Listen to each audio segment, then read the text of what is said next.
Learning to Love America by Shirley Georg Lynn Lim. This is a poem prescribed for final year BA students, optional English students, paper 9, QP code 11809, University of Mysore. Shirley Georg Lynn Lim was born in Malacca. Lim considers herself a poet. She has written books of short stories, criticism, novel, and memoir. She has served as professor of English and chair of Women's Studies Department at the University of California. The themes of the present poem are identity and transition. The speaker of this poem traces her experience of adopting to a new country. The poem begins with the question, why should she love America? Is it because it has no pure products?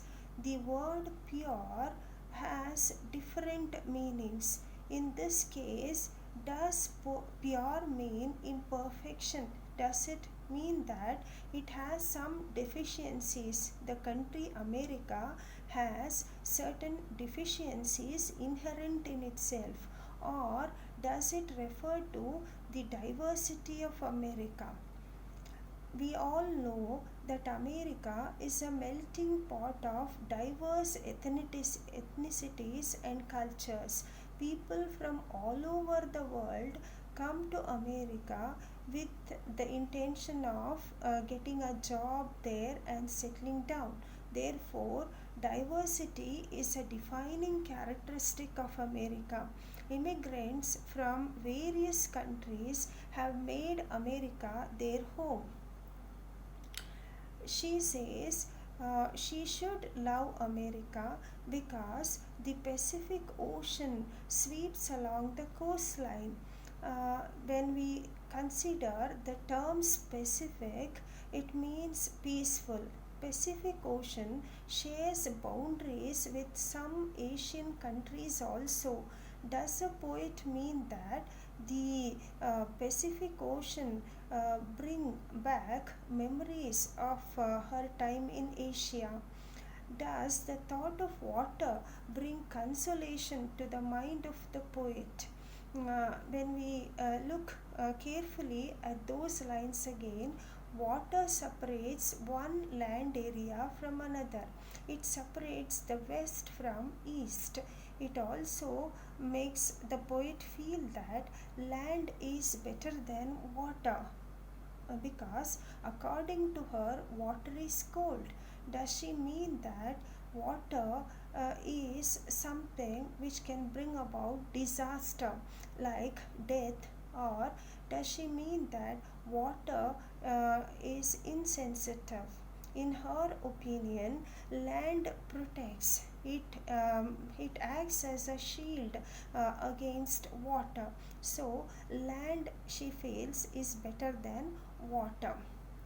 And the poetess also feels that she is able to feel at home in America because she uses the term we rather than they. Now, whenever we say they, it means others or foreigners, whereas we stands for inclusiveness and togetherness. So, by using the term we, the poetess is able to integrate herself into a foreign culture. She continues the poem by saying, because I live in California, I have eaten fresh artichokes. Now, artichoke is a vegetable which is often boiled and eaten in pizzas. It also has some medicinal value. It is an ingredient in making herbal tea in America.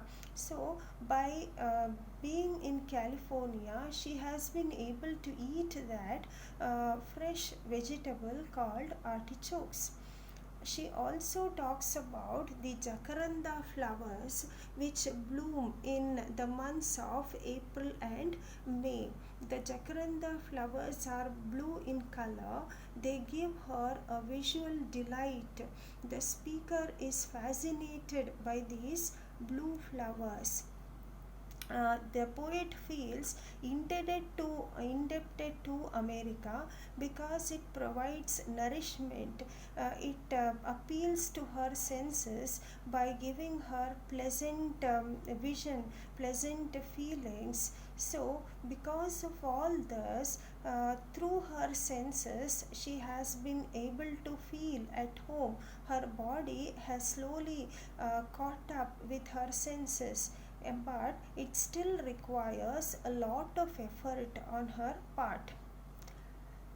Though the body is slowly adjusting, still some Asian ways of life could not be given up, like walking barefoot in the house. She could not renounce her Asian roots totally. Though she has tried her best to develop psychological attachment with the country, yet the question of identity still remains. The poetess talks about having a son and taking care of him in the land of America, and that the boy has grown up into a very strong American boy. But still, whenever the boy is asked the question who he is, his eyes redden, and the answer given by him is I don't know. So the poetess feels that the idea of foreigner remains forever, even though physical and psychological assimilation has taken place. A foreigner remains a foreigner forever. Through the son, the speaker is getting familiarized to the foreign country, because she says having a son means having a country. The son is brought up in America, therefore, the speaker is also exposed to various intricacies of American life. America has become an inseparable part of the poet's life. The son considers America to be their homeland.